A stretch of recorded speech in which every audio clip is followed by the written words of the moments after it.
Welcome to the Good Faith Podcast. I'm your host, Curtis Chang, and the Good Faith Podcast is a production of Redeeming Babel. And it's where friends who follow Jesus help each other make sense of the world. And one of the forces in the world that we've been trying to make sense of periodically has been AI, artificial intelligence. Clearly something that's happening in the world that is shaping the world, going to reshape the world. But just what does that mean has been a question we've been asking off and on here at the Good Faith Podcast. And I wanted to check back in on that question for this episode. But as I was thinking about it, I realized that for me, there is this increasing challenge in making sense of AI that is what I'm going to call just the perception gap. And I'll describe the perception gap as this. I'm somebody living in Silicon Valley, so I'm friends with Google engineers who are working on AI projects. And when I get together for lunch with them, they describe what they're doing and they talk about it in revolutionary, world-changing terms.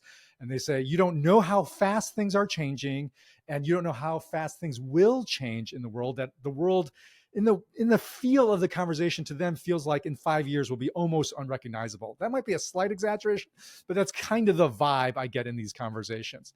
Then I go home to my wife, and she is not a technophobe, but she's not deep in the technology world. She uses technology like many people in our culture does.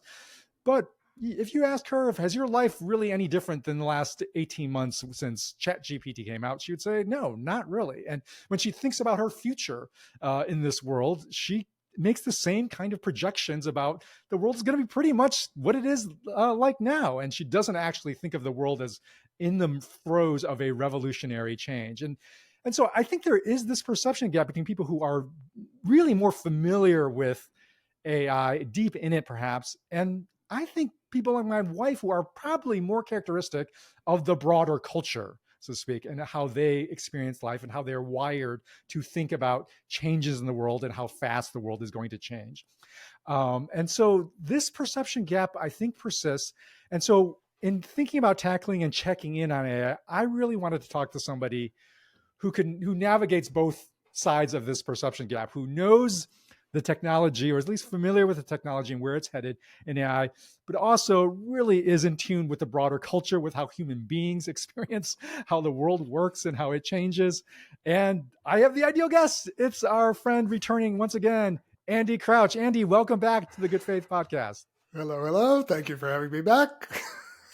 Well, I want to start by just asking you, I mean, you are somebody that's written books on technology. You thought, really deeply, I think, on how technology shapes culture. And you also think broadly about culture and how human beings experience the world, like everyday average human beings. So does this perception gap, impact you in some way and how you're trying to make sense of AI? Oh, that's an interesting question. Yes, absolutely. I mean, it's made no difference to how I live my life. It's made a difference to what I show up on podcasts and people ask me to talk about. And maybe what I sort of play around with and try to understand. But the capabilities right now are not really such that for many of us, it's that useful yet. And so after playing around with it, which I did quite a lot when OpenAI first opened up their GPT kind of interface before ChatGPT, they made it available in a less fun way to use it. And I tried it out in the less fun way, which was still super interesting and enlightening, you might say. But, after that flurry of experimentation, when I ask, what am I changing in my day-to-day life? The answer is very little at this moment. But, it's true for lots of technological innovations that it takes them a really long time before they reshape the horizons of culture for most people. And even something as fast moving, even as the iPhone, which is the fastest adopted smartphones generally, but the iPhone specifically, fastest adopted consumer technology probably in history. It still took, we're 15-ish years into that story, and we're just now realizing, oh, this has really shaped like emotional life, relational life, dating life, for example. And so I don't think it's at all surprising that there's a gap with these GPT-driven technologies that are still, frankly, very, very early in how they function and how they're being deployed. So let's start by asking kind of then the meta question of, if we are in this calm before the storm or this period of slow um, uh, diffusion, technology diffusion in the wider culture. If you're somebody that's not in technology and working on this and experiencing this seemingly exponential curve of accelerating capabilities, if you're on the other side of that, if you are like my wife, how should we live then? How do we live in this lull period or the calm before the storm? Do we just wait? Do we just ignore it, pretend it, I'll worry about it when it hits me kind of thing? Or Mm, how then shall we live? mm. I think there's a lot we should be doing right now. And it's the same things we should be doing before the wave of any technological innovation, and should have done, if you could look back with perfect hindsight, to very consequential technologies like the automobile and the interstate highway that facilitated the automobile, and even air conditioning. I mean, essentially think of air conditioning, the interstates, and the telephone as the anchor technologies of the 20th century. And Mm. in retrospect, we could have adopted each of them more thoughtfully. I think the interstate was the most damaging in how we adopted it as a society, because it's driven kind of downstream changes that have overall, I would say, not been good for human beings.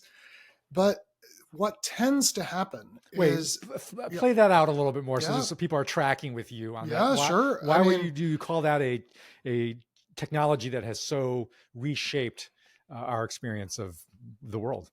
well, it put us in our cars for a huge amount of the day, and that has had all kinds of knock-on effects in our relationships with other people, with the creation, and with our own bodies. So, Mm. the most defining medical condition of our era is metabolic syndrome, which is high blood pressure, prediabetes, high cholesterol, and overweight. And that has been tremendously accelerated by computers because they all now have us sitting at screens. But before we were sitting at screens, we were sitting in front of steering wheels. And it was because we built a car dependent society that robbed us of the natural way that human beings move through the world, which is to walk, and took that out of everyday life. And that has had a bigger effect on you and me and everyone we Mm. know than the internet at this stage in history. Now, maybe 100 years from now, the internet will have caught up. But right now, like where you live, where I live, what it's like to live where we live, what it's like to know or not know our neighbors the way that we do, what it's like to shop in the places we shop and not shop in places we don't shop, all these different aspects of life, like they're shaped way more by the automobile than they are by the internet right now. Mm. Um, and if we had, as a society, thought through what we were doing with the sort of expansion of space and speed and the Mm. cost that was going to come in terms of human bodies, human relationships, and our relationship with the creative world, I think we could have designed very differently. But we didn't, at least not in the United States. Other places designed, Europe is a very different place, even though they have cars. Right. So what we should be doing right now, in this interim where very few of us are using kind of modern AI very much. I mean, we should say AI is baked into more and more stuff that we're using at a very technical scale. Like every time you take a photo on your smartphone, you're using AI to filter it. There's this hashtag on Instagram, no filter. There is no such thing as a no filter photo. It's filtered by a very sophisticated machine learning based algorithm that optimizes your photo even before you apply any filter or treatment to it. But I think, what we think about when we think about the next phase are these highly generalizable language-based, image-based models, that are coming. What should we be doing right now before we're using them in everyday life? I think we should be asking, what is it to be human? And what do I want to double down on that I believe matters most for being human? And how do Mm. I adopt technology in the future that helps me be more human, not less? And insist on technology that helps me be more human, not less. And if we don't, we who are kind of middle of the bell curve people, don't form a point of view on that and Mm. act collectively on it, the vanguard, who are operating primarily out of commercial and profit motives, not out of a comprehensive account of human flourishing, are going to decide how these technologies get deployed. So, what ordinary people dream of is what ordinary people can be sold, and therefore what will make a profit. And so you kind of have to work on your dreams, I think. Like what's the life we dream of? And let's be dreaming of a life that actually AI could help enable in a healthy way, rather than kind of a wish list or fantasy list that also it could help with, but not in such a healthy or long-term beneficial way. I Does love that make that sense? phrase. It totally makes sense that, and I think the challenge here is for those of us in that broader bell curve, we don't think of technology that way. We just think of ourselves as passive recipients to whatever the Yeah. market delivers us, right? So we don't think of ourselves as actual agents and dreamers, and communicating those dreams in a way that could make a difference. So let's flesh that out a little more. Like, what are some of those dreams that we should be cultivating? Like, wouldn't humanity better? Wouldn't our human lives be better if it was this way? And we want an AI that takes us down this road, not down that road. Yeah. Well, let me choose one example, and that is respecting relationships rather than replacing relationships. Mm. So I would say, and I think a lot of human beings would say this, that love is the most important thing in human life. Like, and love is between people. I like some of my devices. I like some of them more than others, but I don't. I should not say I love any of them, and they certainly don't love me. I mean, no matter how smart they get, they'll never love me in the way I need to be loved, and I should never love them in the way I'm meant to love other people. So the really interesting thing about these new models is that they are unlike previous computational technology in how non-deterministic they are. That's a little being slightly technical, I suppose, but essentially they operate in a fuzzy world very well, in a way that computers have traditionally been terrible at. Computers traditionally needed extremely specific instructions that actually don't map onto the complexity of reality very well, which is often why in the past computers were so hard to use, is that you had to kind of think like a computer to use them. Well, AI is now, for a bunch of reasons, including that it has ingested almost the whole history of human culture, is now aware in this kind of relatively rich way of our relational and social constitution as human beings. Mm-hmm. And that means that the next generation of AI could be much better at knowing that you have a spouse and that she's the most important person in the world to you. Your current computer, I mean, Apple Contacts barely knows that I'm married. Right? I mean, Catherine's in my contacts. I still have not trained Siri to recognize Jody, like with a Y, not with an I. Yes, exactly. Like it has this thinnest of connections. It doesn't know that my kids are my kids. Like they're just one more entry in my contacts list, or maybe on my favorites list, but it doesn't know why, right? Well, the next generation of computational interface will know why, because it'll absorb and respond to that.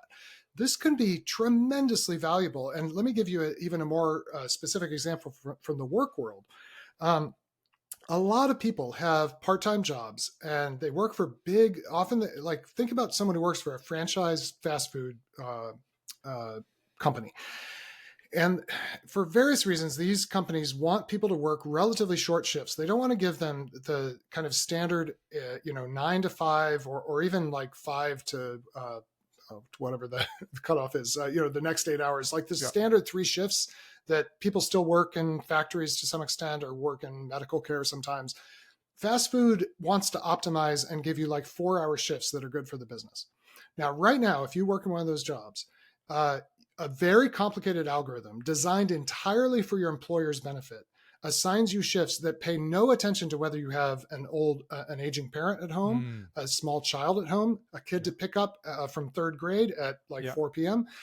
And there's no reason that we couldn't have scheduling systems in another generation that would know about all your relationships and would schedule your contingent or your shift work to respect your particular commitments, knowing that you have another colleague who actually doesn't need to pick up a kid from daycare, and they could actually take that afternoon shift.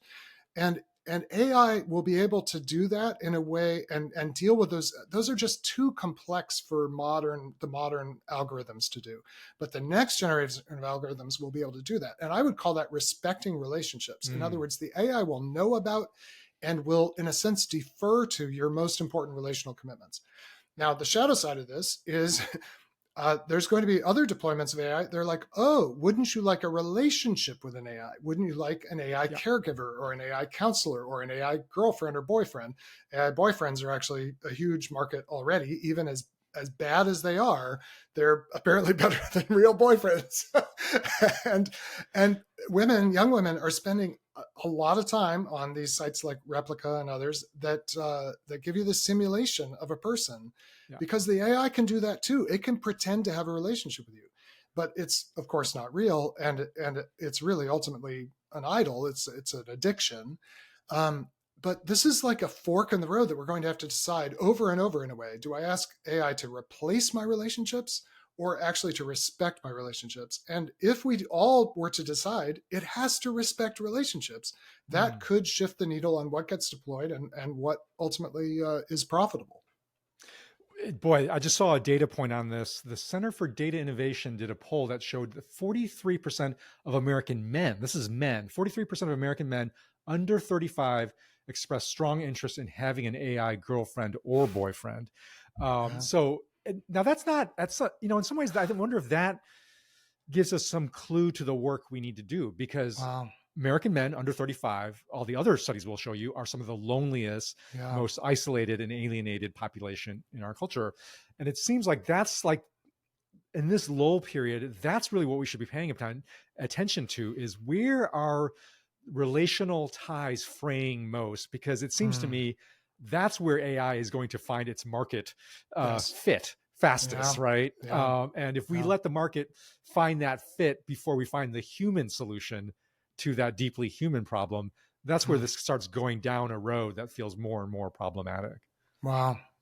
Indeed. And I mean, I don't know. It takes a lot of courage to have real relationships. Yeah. There's no mystery why people want substitutes. And in a way that's perennial, but I think we've individually, as families, as couples, as neighbors, we've got to say, we will not let this substitute for the work of love that we're called to. And it's just a decision at some level. Every individual is probably going to have to make it, because I do think the alternatives are going to be out there. They're already out there in various forms. They're just going to get better, quote unquote, better. They're going to get more intermediate term satisfying, even while they get more long-term damaging and undermining of human flourishing. So you just have to decide what is the life we want, and then who are we called to be neighbors to, who, without us kind of getting involved in their lives, will settle for the fake thing. Yeah. I think about churches and how churches are responding to AI. And mostly, I don't think they're responding very much at all. But to the extent they do, it feels like they are trying to adopt more and more technology that actually makes the relationships in the church more and more disembodied, right? So it's more dispersed senses of ability to communicate, connect, download information, download sermons, watch from home, stream from home, and so forth. And it just seems like, wow, you're giving away the shop. Like by that, Yes. the shop, your shop is about embodied human relationships. That is your product. It is the body of Christ, both the collective human beings and the actual communion sacramental host. Like, why would you give that away? Like, you need to be doubling down on calling people to those experiences, because everything else is going to get, you're going to get disaggregated, right? Like if you think people are coming in for your great worship service, there's a better one that eventually AI will produce. In the media. Absolutely. So it's something that I think, for churches to think, what does this mean? Does this mean we get smaller? Does this mean we get more intimate? Does this mean how do we get more embodied? Because that is your competitive advantage, if you want to use market speak, in terms of how you are going to interact with this new world coming down the pike.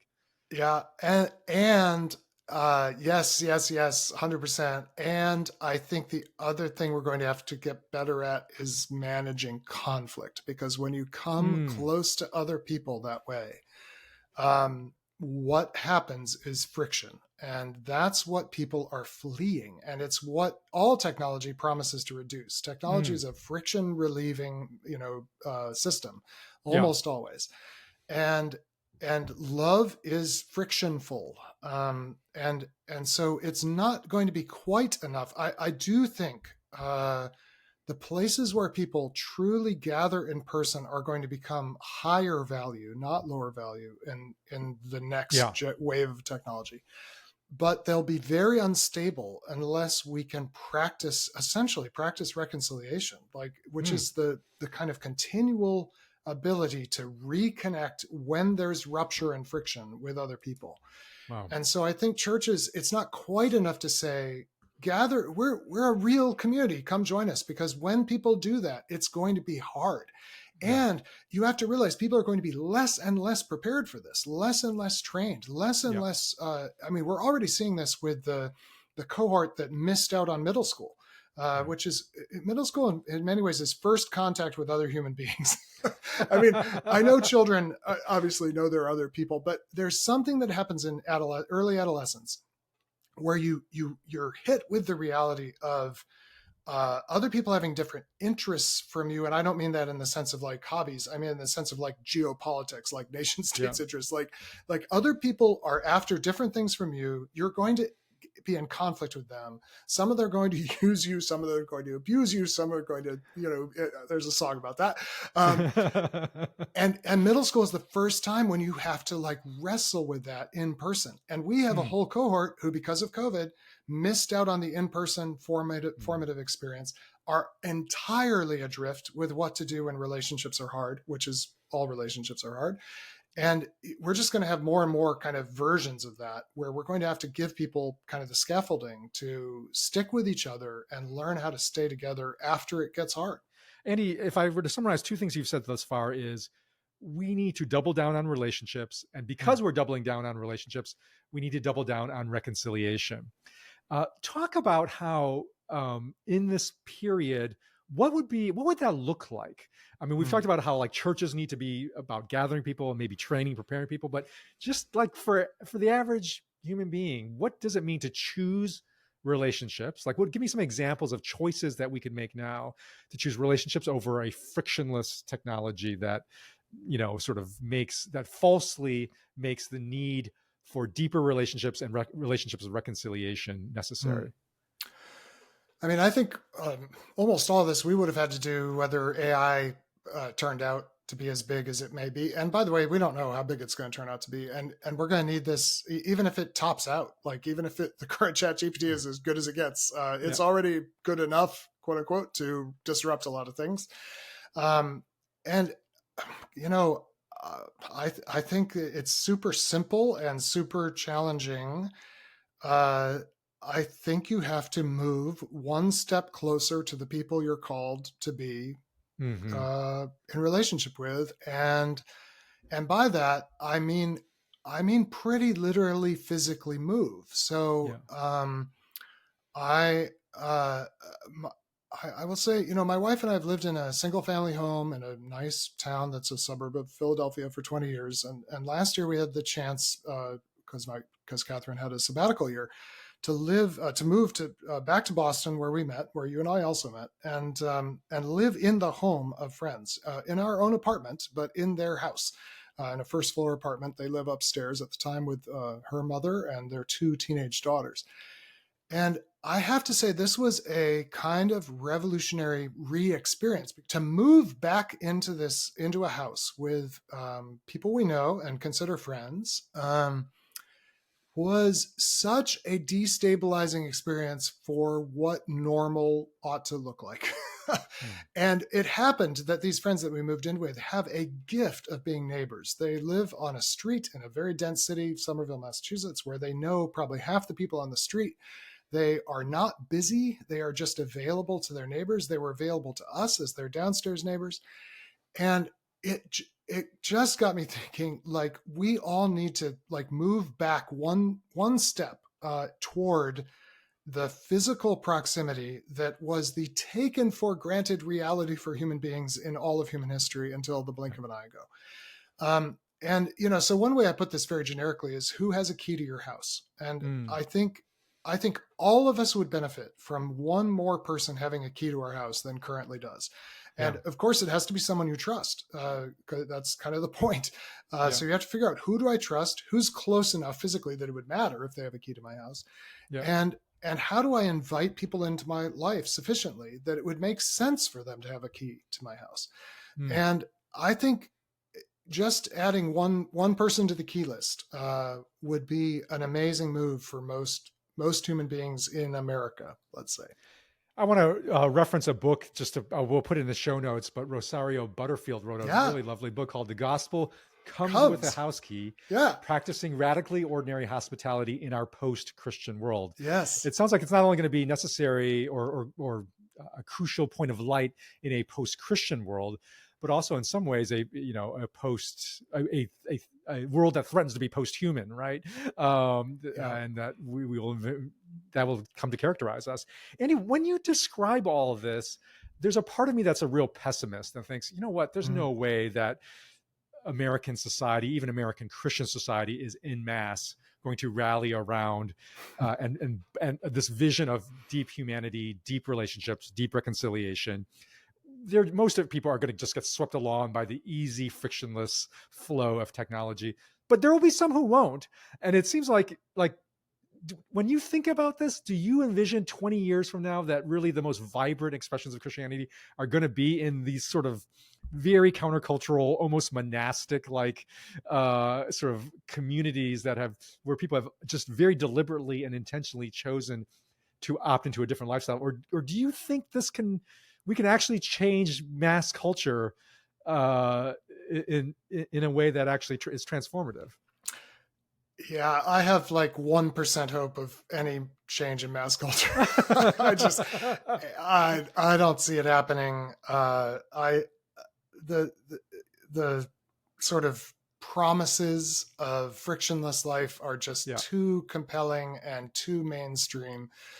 I do think where Christian faith will survive and be transmitted multi-generationally, if you are looking, as I'm always trying to do these days, with a 3-generation horizon, I think it will be overwhelmingly in places, and is already to a surprising extent, among people who are making these kinds of choices in many different ways. And it, all I'm talking about is a slight deviation from, Yeah. the just letting the tsunami like sweep over your village, like just like move up the hill one 100 meters or whatever the right metaphor is, like, just swim.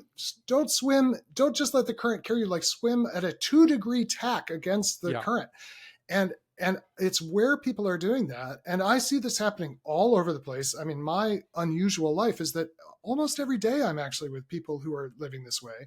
And I see, I've said to many friends, if all I had to go on was the personal encounters I have with followers of Christ in the United States, and I travel a lot, I interact with a lot of different people, I would think this was the most flourishing time in the history of the United States to be a Christian. And then I go on social media and I'm like, oh my gosh, what you a were quickly disaster. disabused of that notion. Yeah. But in person, in the places I tend to be, which are where I just see faith thriving, I see it being passed on, I see it being plausible and attractive and all the things we would want it to be. It's where people are deviating from the sort of direction of the culture. Yeah. And so in that sense, to be Christian in another couple generations, I mean, just to broaden the conversation, just one in another direction. One of the things that is already incredibly easy to do is to avoid having a child who has many, many disabilities that now can be diagnosed, prenatally and dealt with through selective termination of pregnancy. And all of our neighbors are doing this, and all of our neighbors in more quote unquote advanced societies, including the ones that the progressive, our progressive friends tend to like respect the most for their egalitarianism and their care, places like Denmark and Norway. In those places, every single baby who is diagnosed with Down syndrome prenatally is aborted. It's such that Iceland could celebrate a year without Down syndrome births a couple of years ago. And this is well known, I know, but there's going to be a group of people who will not do that. And they will welcome those who are not typically abled and those who do have, even profound disabilities. And it's just going to be weirder and weirder. But I will also tell you, if you go into those communities and homes, it's like you taste real life in a way that you will Mm. never taste at the mall or the movie theater or anywhere else. And I just think it's going to be more and more countercultural to kind of live this different way, but it's also going to be where the faith will actually thrive. Well, that's a great invitation and a great inspiring vision for all of us in this moment, in these years, which is let's call it the lull before the tsunami, to kind of carve out homes Yeah. higher up, so to speak, higher Mm, up on the um, sort of altitudes of humanity, if you will, where we can actually be cultivating these deep relationships more. And I think that's right. I think we have to start now. It's too late if by then, if you haven't been setting this foundations in it, and you need to start somewhere, right? And I love that vision of, can we start with giving our house key to one more person? Andy, it also strikes me that one other thing that's going to be challenging for us in this new era is to really articulate what is distinctively human, because of course what mhm, AI will do would be to erode the things that we reserve for the Imago Dei, and so let's talk about that. What should we be cultivating now as distinctives about what human beings do that really God intended human beings to do? And I was struck by, we were trading emails about this, by a distinction you made, the distinction between prediction and prophecy. And mm, I was really struck by that because, yes, AI is all about prediction. It is all about prediction, and it very well on a number of things, fronts, probably increasing by the day, are going to get better at prediction than what human beings can do in a very technocratic, kind of fact based way. But you were saying that that's not the same thing as prophecy. So say mm, more about this distinction and why mm. perhaps this may increasingly matter in the years to come. Yeah. I heard this idea from my friend and colleague Nathan Mladen from the United Kingdom at a consultation on AI, and it has really stuck with me because prediction is the currency of the new foundation models that make up Mm. modern AI. And as you say, they're incredibly good at it. And the thing that I think is a little hard for us to grasp is how much of cognition turns out to be prediction. That is, Mm-hmm. absorbing information from your environment and then inferring what the next kind of thing in the sequence is going to be, whether it's the next frame in a video or the next word in a sentence or the next diagnosis from a set of x-rays or whatever. Yeah. And way more than we might have imagined. Just simply being really good at prediction turns out to lead to lots of intelligent or quasi-intelligent behaviors, Mm-hmm. and we're seeing it from these models in ways that I think really almost no one quite realized how powerful it was going to be. Yeah. So, this is not at all to understate the power of these models to do this predictive work and what they'll be able to do because they can predict. But the thing about prediction is it always and only involves absorbing a set of data from the past up to the present and then Right. extrapolating from the data. It Right. it it can never envision a reality that is not present in the data. Right. And by the way, this is even more true for all the current generation of AI, which are actually trained once. And then, so there's these two stages in AI called training and inference. And in training, the AI ingests, reads every newspaper article ever written and all of Wikipedia and all of Reddit and with all of its inaccuracies and absorbs it Yeah. all.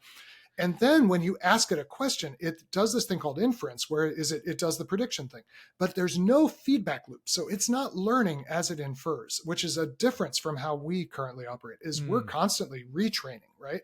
Right. And we'll do that in a conversation. Like you get input from another person, and you rethink even what you thought their Oh, motivations were. just from a body language shift. Yeah. Exactly. Yeah. Yeah. Yeah. And while AI will be able to do a little bit of that, it's fundamentally its training is very static, and Right. in that way, it's not at all like human beings, whose training is dynamic and continual. And for the foreseeable future, that will continue to be true. So this is Yeah. even more true of the way we've built AI than it would be of prediction generally.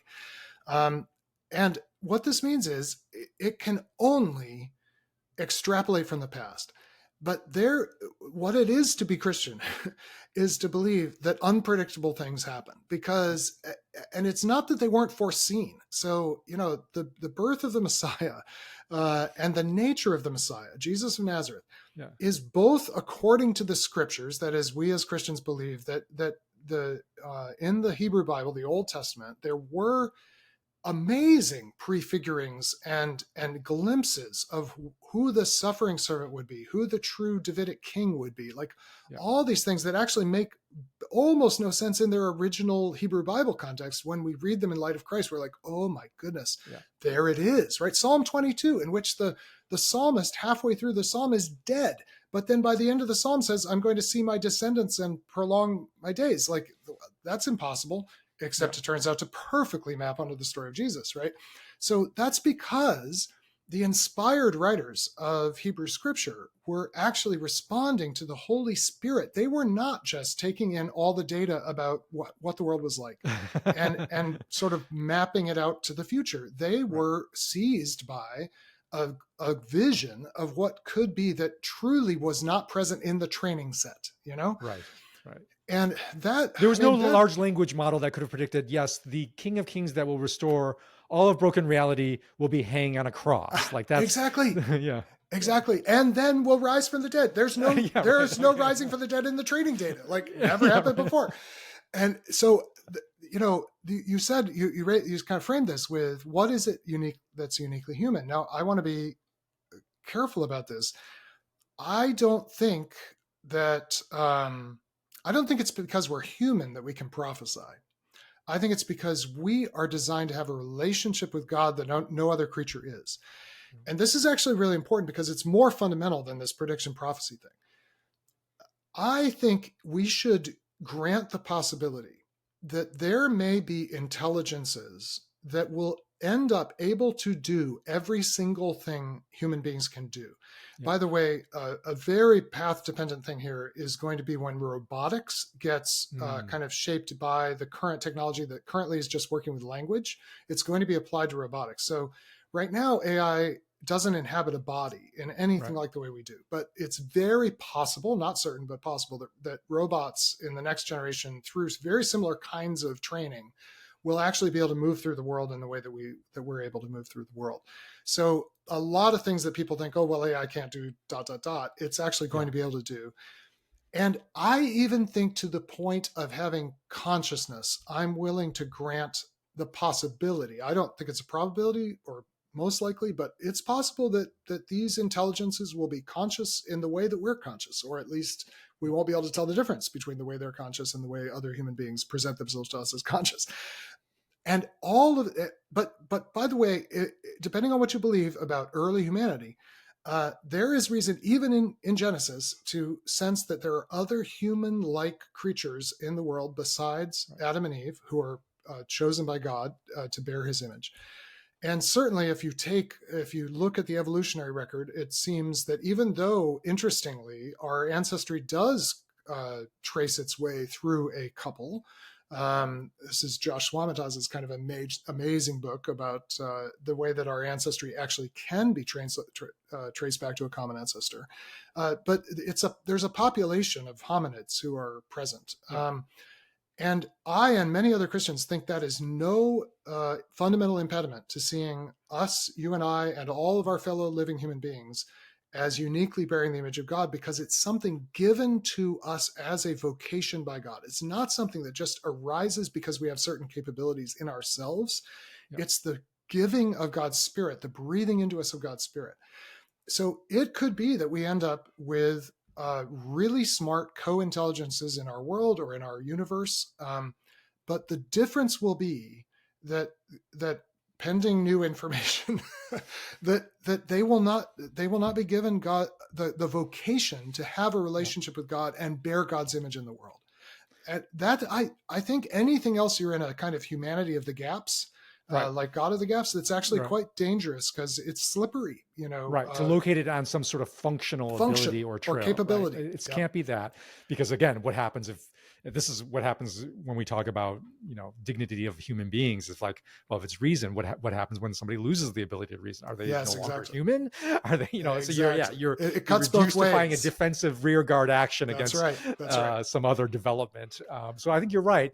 And the other thing I want to just point out is, our common friend James Cham, who has appeared on this podcast to talk about AI before, has just pointed out to me, is like, we should not be like so freaked out by the idea of sentient intelligences that are not human. They're called angels. Angels and demons. Yeah. Yeah, angels and demons. We already believe in them. We already believe in them. They're part of the story. And they're not human. And we actually are meant to actually have authority over them. We govern and rule the world in a way that they are not meant to by God. And so that should tell us something. I've never thought about it that way, but that should tell us something about how we ought to think about AI. It's like, okay, it's going to be a collective sort of form of intelligence that is not going to be designed to, we must relate to it as if we actually have authority over it, not the other way around. Yeah. And I feel like I want to like underscore how much faith it requires to believe that the only thing that matters is that you have a relationship with God by God's own initiating, not by your own achievement or having built a tower that reaches the heavens and God has to notice you. Or a large language model that, right.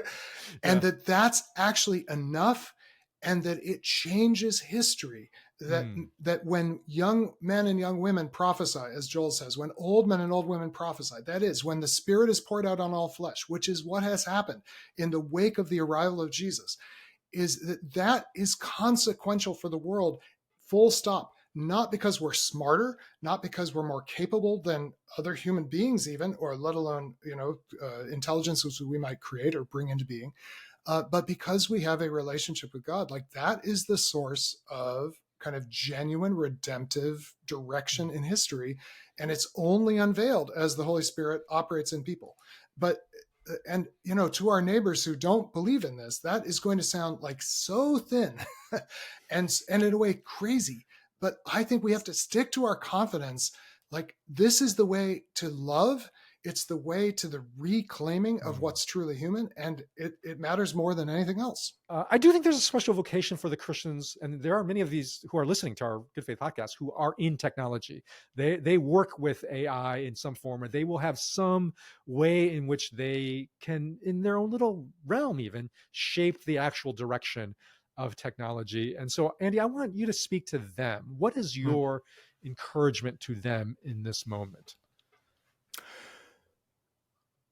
Well, I think the essential opportunity I see here is that the new capabilities that modern AI seems to have, and may have way more of as we go, offer kind of an amazing opportunity to repair some of the damage done by previous waves of technology. So, there's a very seductive way of thinking about technology, which is it's always just about progress. We're just getting better and better. We've got more and more powerful computers, or for that matter, just power, more watts available to us as human beings. And I think much technology has been developed and deployed with a one-sided, lopsided confidence in progress, that if we just build the next thing, that somehow it will be better than it has been. And the story is just more complicated because as these waves of technology have unfolded, good things have been unlocked, and real beneficial human possibility absolutely has arrived. I just was watching a video of a gentleman who has ALS, has lived with ALS for many years, the degenerative neuron disease. And he wouldn't be alive right now without amazing technology, the whole stack of technology that's now available to someone like that. And it allows him to have a remarkably full life, given that he can't even speak at this stage of his progression of his disease. So, all that is because technologists were building all along, and they were moving in the direction of, what you could really call progress, greater capabilities, greater, affordances for human beings. But I do not think you can be a responsible Christian technologist and not see that because all this technology has been deployed in the service of magic and mammon, which are my ways of naming, like the fundamental idol and the fundamental unjust system, that they've also done a lot of damage. And yet, what I think is so interesting about AI is that precisely because of its flexibility and precisely because of how multi-potent it is, that it's the farthest thing from a single purpose technology. It's probably the closest thing we've had to electricity in a long time, that it can really be put to use for so many different kind of human applications, that we could direct the application to actually undo the damage previous generations have done. So early on, we talked about, like, it could be more aware of relationships than technology has been. Current technology is very disruptive to relationships, but AI could be deployed in a way that respects human relationships in a much more flexible and deep way. But to give you another example, it could do so much better at respecting the fact that human beings have bodies. So a lot of current digital technology completely ignores, or almost completely ignores, the fact that you have a body. It forces you to sit in front of a screen to get almost anything done. It forces you to, like, use your little T-Rex arms to type, and that's the I'm only reduced to swipes is my embodied relationship to the world. Yeah, exactly. So, whether it's through robotics or just through new kind of interfaces, AI could empower all kinds of ways for computers to interact with us, such that, for example, we could be moving through the world rather than having to be sort of sitting at a desk for the convenience of the computer to get work done. And so there's all these ways that AI could potentially respect embodiment. So here, another huge category, and it illustrates the dangers and the redemptive possibilities so clearly, is learning, where human beings are designed, I think, to learn, to grow in their understanding of themselves and others in the world. And AI either will be used to completely replace learning, like, why learn that difficult subject matter if the AI already knows all of it? But it could also be used to really assist in learning. That is, by what the educational kind of theorists call scaffolding, that is helping people take the next step towards mastery of a particular domain. And there's lots of ways that AI could be deployed to be incredibly helpful in learning. But it could also be deployed just to replace learning. So I think for technologists to see the opportunity as repair, to own the damage that's been done, and to own the potential for damage, and then to say, we're going to build in the direction of repair. At Praxis, where I work, we use this word redemptive, but one of the core ideas behind redemptive is the repair of damage done by exploitation. And so much exploitation has been done by the previous ways of technology. But I think there's such opportunity to build for repair and to build redemptively right now. Yeah. It's really interesting to think about AI as a much more flexible instrument. I mean, because at the end of the day, it is a technology, it is an instrument, but it's much more flexible. Because I think about the nuclear age, right, ushered in the late 40s, and that's such a blunt technology. It's like you can either generate enormous destruction or just enormous raw power. And then, of course, there's some exceptions to that, like MRI machines are more fine-tuned. But really, it's a pretty blunt kind of technology in some ways that, especially compared to something like AI, gives much more human agency and creativity, actually, how to deploy it. The technology itself isn't sort of dictating you on sort of these kind of very path dependent sort of routes to take, right? No, and remember that the reason we're talking about this right now is ChatGPT, which was rolled out and kind of astonished people with its fluency. But there is so much human intention behind how ChatGPT operates. It's given this huge instruction list before it ever talks to you. You're going to act like a helpful assistant. You'll always be polite. It's got these long, and then it's been reinforced through human feedback to behave in a certain way. Yeah. It's been very deeply shaped by a vision of what human beings want from their technology. And I would say not all in good ways. I don't think ChatGPT is the best design. For one thing, I don't think AI should pretend they're people at all. Yeah. I don't think they should interact like fellow people. I think they should interact in a very distinct way. I don't think they should ever be able to pass a Turing test, the Turing test being the famous kind of, can you tell whether it's a human or a computer? And I think the opportunity for Christians, especially working on these kind of foundation models, is the way it's first introduced will really set expectations for how we ought to interact with it. And I think we ought to set a different set of expectations. I have been very inspired by hearing several times now from Ruth Okediji, who is a professor at Harvard Law School, who is the co-director of the Berkman Center there, which is one of the original kind of intellectual property kind of think tanks, you might say, about kind of the online world, and the originator of, in some ways, of the open source movement, or the kind of codifier of how to have alternative models for how intellectual property works. And hearing Ruth talk has really awakened my at least willingness to cheer. I don't think I'm ever going to be competent in this, or perhaps active in it, but to cheer on Christians who are essentially regulatory entrepreneurs for AI. Yeah. This is a very interesting moment. There's lots of conversations happening about this at the international level, at the kind of continent and region level, and then the national level. But this is such a wide open field that there ought to be way more Christians, and Ruth is just a stellar example of this, who are thinking from a Christian framework, and on behalf, I should add, of those who do not usually have a voice in kind of governance regulatory decisions. Yeah. One of Ruth's most amazing scholarly papers as a legal scholar is about the application of intellectual property rights to traditional knowledge in indigenous communities in specifically in Africa, was where she was kind of did the case studies. Because it turns out that traditional cultures know a lot just through the accumulation of interaction with the world. They know a lot about medicine and about the human body. And some of these forms of knowledge are actually very powerful when they're commercialized. And Ruth has been this leading voice in kind of articulating a way of protecting the intellectual property of people who normally are outside the commercial enterprise. But she's now applying a lot of her time and thought to what would it look like to protect essentially human agency and human innovation in a world of artificial intelligence that wants to sort of co-opt and colonize all of that.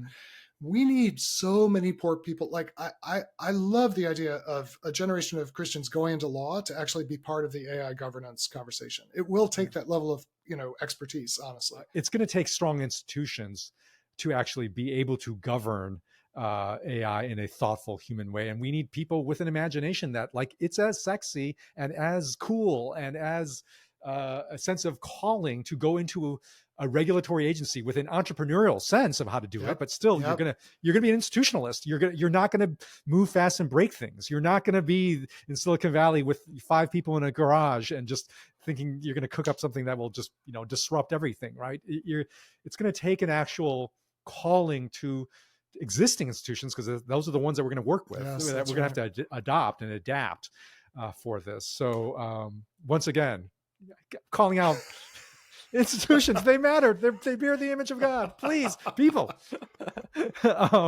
Andy, I want to last question to you. One of the things that I remember, I can't remember, this was an episode we did when we were talking about